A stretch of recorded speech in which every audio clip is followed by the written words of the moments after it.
ಮಧುಗಿರಿ ತಾಲೂಕಿನ ಪುರವರ ಗ್ರಾಮದಲ್ಲಿ ಇತ್ತೀಚೆಗೆ ಸುರಿಯುತ್ತಿರುವ ಭಾರೀ ಮಳೆಗೆ ಪುರವರದಿಂದ ಐಡಿಹಳ್ಳಿ ಹೋಬಳಿಗೆ ಮಾರ್ಗ ಕಲ್ಪಿಸುವ ಸೇತುವೆ ಹದಗೆಟ್ಟಿ ರಸ್ತೆ ಸಹ ಮುಳುಗಡೆಯಾಗಿದೆ. ಸತತವಾಗಿ 40 ರಿಂದ 45 ದಿನಗಳಿಂದ ಪುರವರ ಹುಳಿಹಳ್ಳ ಮೈದುಂಬಿ ಹರಿಯುತ್ತಿದ್ದು ಬಸ್, ದ್ವಿಚಕ್ರ ವಾಹನ, ಆಟೋ ಸಂಚಾರ ನಿಷೇಧಿಸಿದೆ. ಈ ನಡುವೆ ಹಳ್ಳ ದಾಟಲು ವಿದ್ಯಾರ್ಥಿಗಳು ಹಾಗೂ ವೃದ್ಧರು, ವಾಹನ ಸವಾರರು ಹರಸಾಹಸ ಪಡುತ್ತಿದ್ದಾರೆ. ಕೊಡ್ಲಾಪುರ, ಬಡಕನಹಳ್ಳಿ, ಗಿರಿಗೌಡನಹಳ್ಳಿ, ಶ್ರೀರಾಮಪುರ ಇನ್ನು 10 ಹಳ್ಳಿಗಳ ಕಡೆಗೆ ಸಾಗುವ ರಸ್ತೆಯ ಸಂಚಾರ ಬಂದ್ ಮಾಡಲಾಗಿದೆ. ಎಮ್ಮಡಗೊಂಡನಹಳ್ಳಿಗೆ ಸಂಪರ್ಕ ಕಲ್ಪಿಸುವ ರಸ್ತೆಯು ಮುಳುಗಡೆಯಾಗಿದ್ದು ಕಳೆದ ತಿಂಗಳಿನಿಂದ ರಸ್ತೆ ಸೇತುವೆ ಬಂದ್ ಮಾಡಲಾಗಿದೆ. ಈ ಬಗ್ಗೆ ಸೇತುವೆ ಸರಿಪಡಿಸುವಂತೆ ಸಾರ್ವಜನಿಕರು ಹಲವು ಬಾರಿ ಅಧಿಕಾರಿಗಳಿಗೆ ಮನವಿ ಮಾಡಿದ್ರು. ಅಧಿಕಾರಿಗಳು ಹಾಗೂ ಜನಪ್ರತಿನಿಧಿಗಳು ಇತ್ತ ತಲೆ ಹಾಕದೆ ಕುಳಿತಿದ್ದಾರೆ. ಈ ಬಗ್ಗೆ ಮಾಧ್ಯಮದವರೊಂದಿಗೆ ಗ್ರಾಮಸ್ಥರು ಹಾಗೂ ಸಾಮಾಜಿಕ ಹೋರಾಟಗಾರರಾದ ರಾಮಚಂದ್ರಪ್ಪ ಮಾತನಾಡಿ, ಈ ಹಳ್ಳವು ಸುಮಾರು 45 ದಿನಗಳಿಂದ ಹರಿಯುತ್ತಿದ್ದು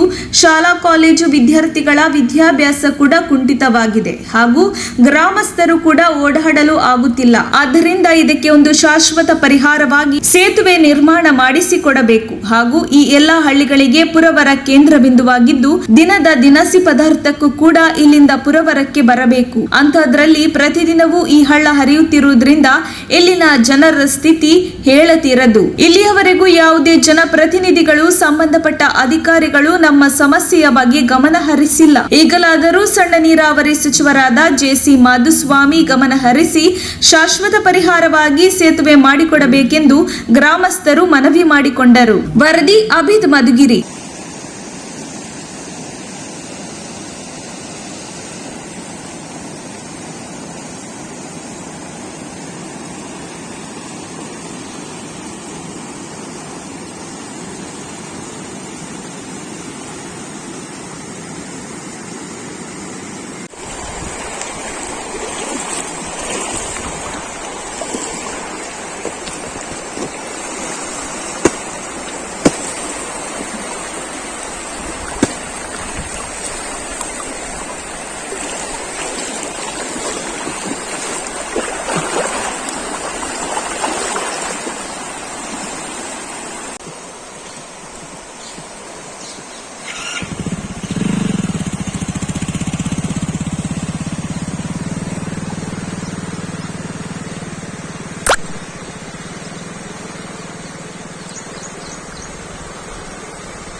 ನನ್ನ ಹೆಸರು ರಾಮಚಂದ್ರ, ಮಧುಗಿರಿ ಪುರವರ. ಈ ಪುರವರದಿಂದ ಐಡಿಹಳ್ಳಿಗೆ ಹೋಗೋ ಮುಖ್ಯ ರಸ್ತೆದು ಒಂದು ಪುರವರ ಹುಲಿಹಳ್ಳ ಅಂತ ಬರುತ್ತೆ. ಇದು ಸುಮಾರು 45 ದಿನಗಳಿಂದ ಸತತವಾಗಿ ನಿರಂತರವಾಗಿ ಹರಿತಾ ಇದೆ.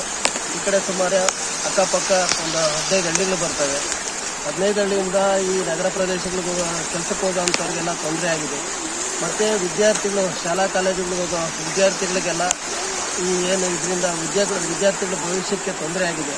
ವಿದ್ಯಾಭ್ಯಾಸ ಕುಂಠಿತ ಆಗಿದೆ ಅವ್ರದ್ದು. ಹಂಗಾಗಿ ಇಲ್ಲಿ ಸುಮಾರು ನಿರಂತರವಾಗಿ 45 ದಿವಸಗಳಿಂದ ಹರಿತಾ ಇರೋ ಈ ಹಳ್ಳಕ್ಕೆ ಒಂದು ಅವಶ್ಯಕವಾಗಿ ಒಂದು ಸೇತುವೆ ಬೇಕಾಗಿರುತ್ತೆ.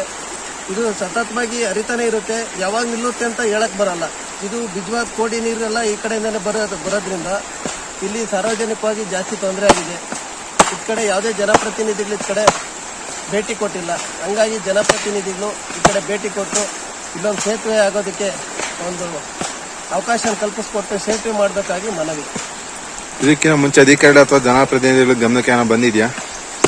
ಜನಪ್ರತಿನಿಧಿಗಳು ಇಲ್ಲಿ ಯಾರು ಭೇಟಿ ಕೊಟ್ಟಿಲ್ಲ. ಇತ್ತೀಚೆಗೆ ಯಾರೋ ಇವರು ಏನು ಸಣ್ಣ ನೀರಾವರಿ ಇಲಾಖೆಯವರು ಇಲ್ಲೆಲ್ಲ ಈ ಕಡೆ ಎಲ್ಲ ರೋಡೆಲ್ಲ ಗುಂಡಿಗಳು ಬಿದ್ದುಬಿಟ್ಟು ಜಾಸ್ತಿ ಅಸ್ತವ್ಯಸ್ತ ಆಗಿತ್ತು. ಇತ್ತೀಚೆಗೆ ಮೊನ್ನೆ ಒಂದು ಸ್ವಲ್ಪ ದಿನದ ಮುಂಚೆ ಈ ಬಸ್ಸುಗಳು ಹೋಗೋ ಥರ ಮಾಡಿದ್ರು. ಆದರೆ ಮತ್ತೆ ನೀರು ಹರಿತಾ ಇರೋದ್ರಿಂದ ಜನಸಂಪರ್ಕ ಸಂಪೂರ್ಣವಾಗಿ ಸುಮಾರು ಒಂದು 12 ಹಳ್ಳಿಗಳು ಕಡಿತ ಆಗಿದೆ. ಈಗ ಮಕ್ಕಳು ವಿದ್ಯಾಭ್ಯಾಸ ಕುಂಠಿತ ಆಗಿದೆ. ದಿನಸಿ ಅಂಗಡಿಗಳಿಗೆ ಈ ಕಡೆ ಸುಮಾರು ಒಂದು 12 ಹಳ್ಳಿ ಕಡೆಯವರು ಪುರವರಕ್ಕೆ ಬರ್ತಾರೆ. ಇಲ್ಲೊಂದು 5 ಕಿಲೋಮೀಟರ್ ಇರೋದ್ರಿಂದ ಹಂಗಾಗಿ ಈ ಪುರವರಕ್ಕೆ ಅವ್ರು ಬರಬೇಕು, ಯಾರ ಕೆಲಸಕ್ಕೆ ಬರಬೇಕು ಅಂತಂದರೆ ಸುಮಾರು ಒಂದು 14-12 ಕಿಲೋಮೀಟರ್ ಸುತ್ತಾಕೊಂಡು ಪುರವರಕ್ಕೆ ಬರೋವಂಥ ಪರಿಸ್ಥಿತಿ ನಿರ್ಮಾಣ ಆಗಿದೆ. ಹಂಗಾಗಿ ಮುಂದೆ ಈ ಥರ ಹಿಂಗೆ ತೊಂದರೆ ಆಗದಂಗೆ ಇನ್ನೊಂದು ಸೇತುವೆ ನಿರ್ಮಾಣ ಮಾಡಬೇಕಂತೇಳಿ ಮನವಿ ಮಾಡ್ಕೊಳ್ತೀವಿ.